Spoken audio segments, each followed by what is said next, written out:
We had a gentleman who, although he was paralyzed from the waist down, was self-sufficient because with his wheelchair he could drive himself, he could go to work, and he could do his job as a mechanic.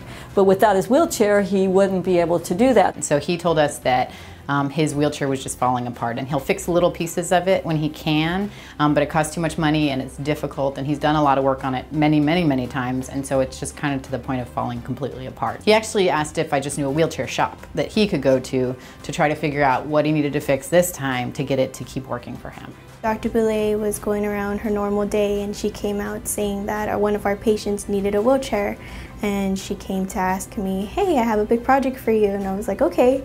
So I took it on, and then she said, I need you to find this wheelchair. So I went ahead and called the patient, and he said it had to be a Quickie 2 wheelchair. So I said, okay. So I looked it up and didn't know it was like $2,000 of a wheelchair.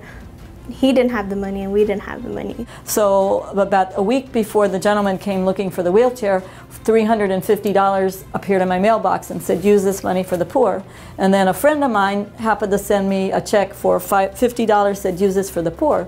So when Valerie, the nurse, found the website and found the wheelchair for $500, said, well, I wonder if the man will take $400. So we called him and negotiated, and he did. I thought it was like something sent down from God, and not knowing that a patient and some other people had donated that exact same amount. So I was like, wow.